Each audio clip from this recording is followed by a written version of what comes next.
In this video, I'm going to talk about all things PTSD, how to know if you have it, how to know if you don't have it, and what PTSD can look like and what makes it unique from other anxiety disorders and other types of disorders. My name is Dr. Dowdle Cina. I'm a clinical psychologist and a trauma expert. I've been helping people heal their trauma for the last 15 years, if you can believe that. And I've also healed my own trauma. So I come at this work from a place of both professional expertise, personal expertise, and a whole lot of compassion. Please subscribe to my channel, come along with me, let's do this together. There are many other disorders that can get confused for PTSD, and I believe there's a couple things happening here. One is that sometimes when people are coping with their PTSD symptoms, they cope in ways that become problematic in their own right. So perhaps someone's coping with trauma symptoms through binging and purging or through restricting food intake. This can then meet criteria for an eating disorder. Substance abuse and dependence is very frequently seen alongside PTSD, often you think as a way to cope. So you're having these internal issues, you're having a lot of traumatic responses, and a really easy and helpful way to cope with that is turning to substances. So someone can come in to a therapist's office and meet criteria for both the disorders. Now, alternatively, a lot of times PTSD gets misdiagnosed as something else. This can be depending on what a client is sharing in a therapist's office. It could also be the therapist, what questions they're asking and kind of what they're pulling from the client. So someone could come in, they could talk about PTSD symptoms like feeling a depressed mood, feeling a lot of guilt and shame. Those symptoms can hang with PTSD, they can also hang with depression. So it could be that someone sits down and they talk about certain symptoms they're experiencing and they get diagnosed with generalized anxiety disorder or depression or something else, when really the root of what's going on is PTSD.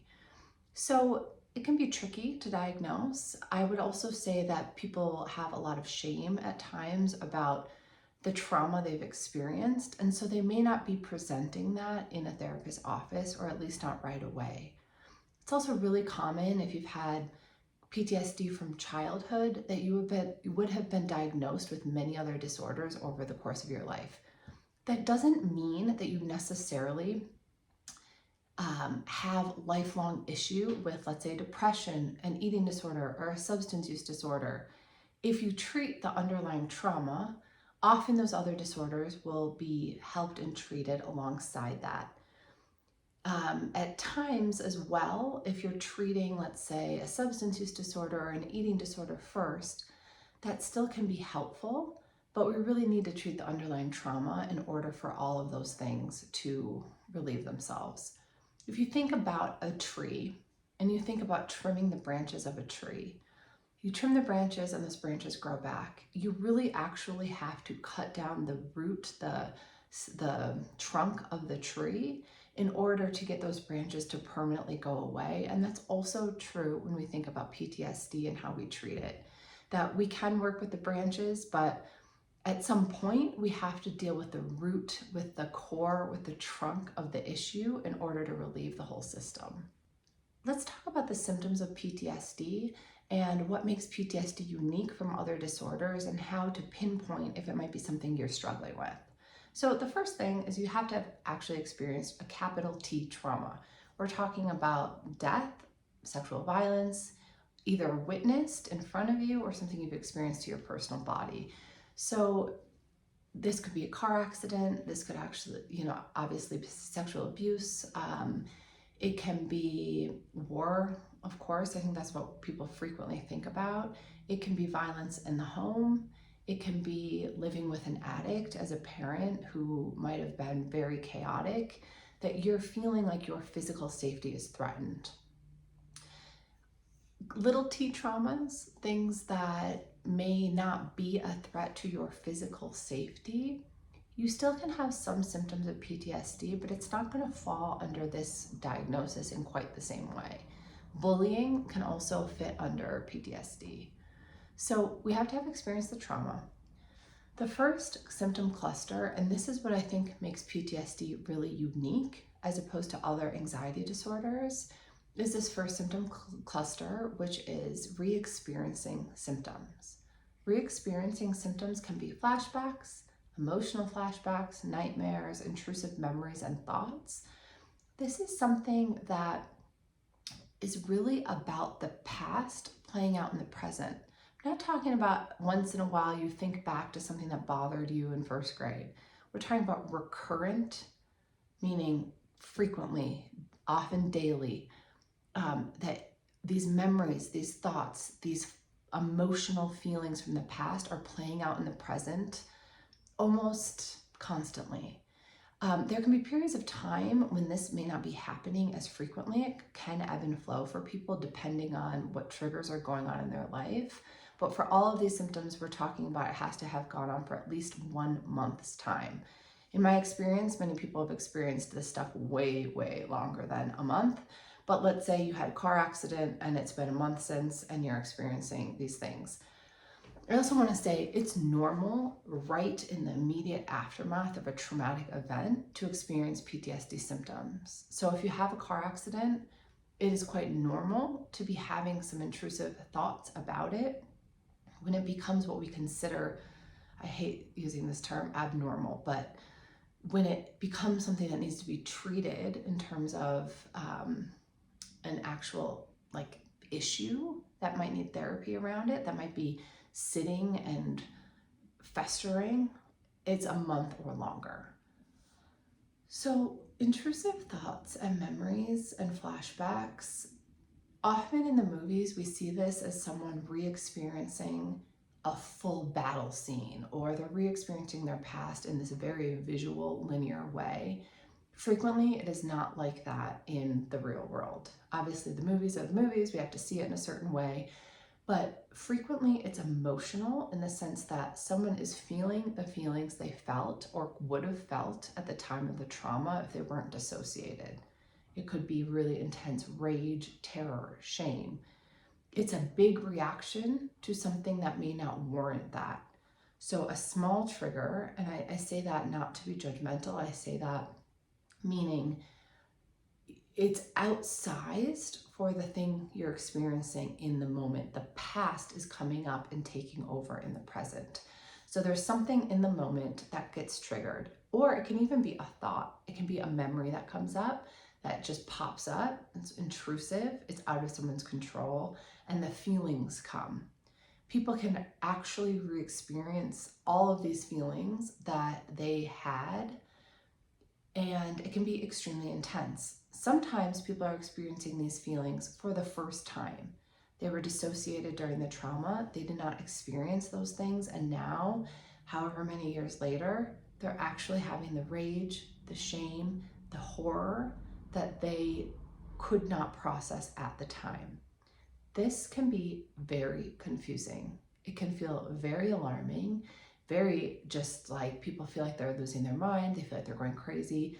Sometimes people are able to pinpoint that the past is playing out. Sometimes people aren't. The more awareness you have around this stuff, the more it's going to help you feel like you have some sense of control.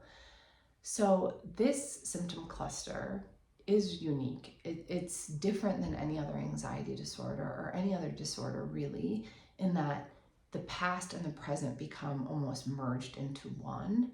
So if you're having these experiences, I think it's helpful to know that there's something likely to do with trauma that is playing out for you.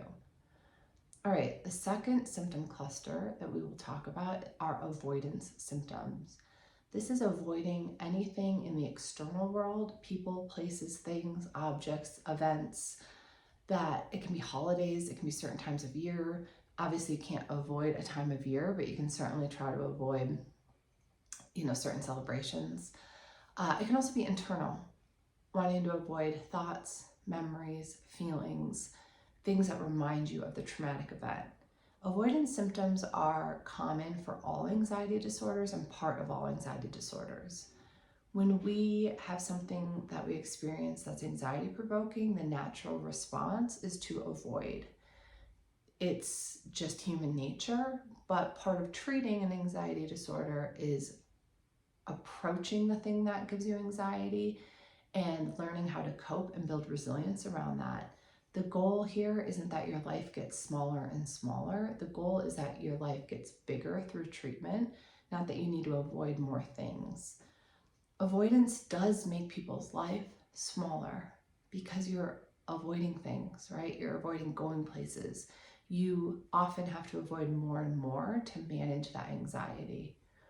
Avoidance can also be really tricky because you can convince yourself that you don't like something when actually you're just avoiding it. If you don't like something, you don't like it. Great. Don't do it. If you're telling yourself you don't like something because it's very painful to face, it's also important to have some knowledge around that. I'll tell you something, personal. I used to have a really hard time being around women in bikinis. I had a really hard time then doing things that I loved, like going to the beach, going to a hot tub, going to pools, all of these things. I love to swim. That's another thing. I'm not like a huge beach person, but swimming is something I really love. I love being in water. But for a long period of my life, it was very triggering for me to be in those settings. I spent a day once when I was in Hawaii crying under my sunglasses on a beach chair on Maui. Like, it's painful to think about because obviously you're in this beautiful setting, you're on vacation, you're supposed to be having fun, and I was just a ball of traumatic energy. And if I could have convinced myself that I just didn't like the beach, I probably would have, but it was so clear that I still loved to swim and wanted to be at the beach, and so this disconnect was really hard.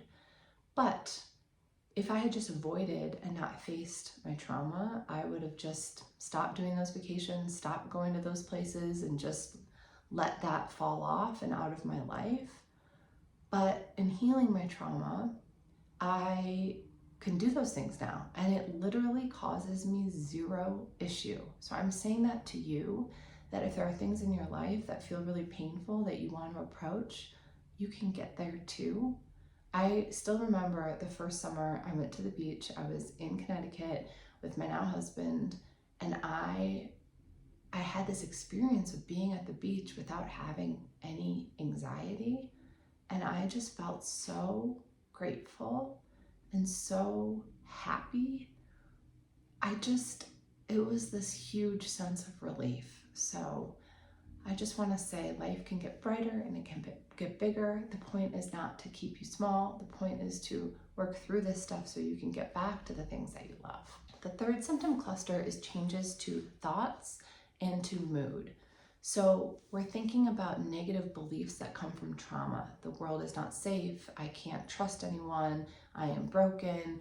Those types of negative thoughts are natural reactions to trauma in some ways and part of PTSD.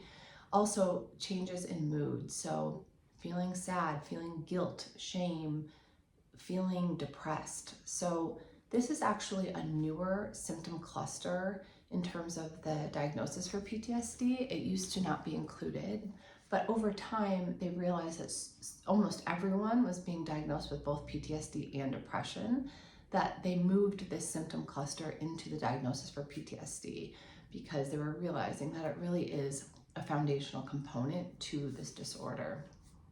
So, of course, if someone comes into a therapist's office and they're talking about this particular set of symptoms without talking about intrusive thoughts, intrusive memories, or the other components that they might be experiencing, it's pretty easy to get diagnosed with depression. I will say I was diagnosed with depression when I was 14 or 15, and I certainly met criteria for depression. What was going on underneath that was trauma, was PTSD. However, without me talking about the traumatic things that were going on in my life and telling the therapist about these other pieces, the depression was what was slapped on to me. I do not have depression, fortunately. So I just want to say, even if you've been given these disorders and given these diagnoses in the past, it doesn't mean that that's part of your actual profile of your mental health. The fourth symptom cluster are arousal symptoms. Here we're looking at irritability, anger, recklessness, difficulty falling asleep, staying asleep, difficulty with concentration.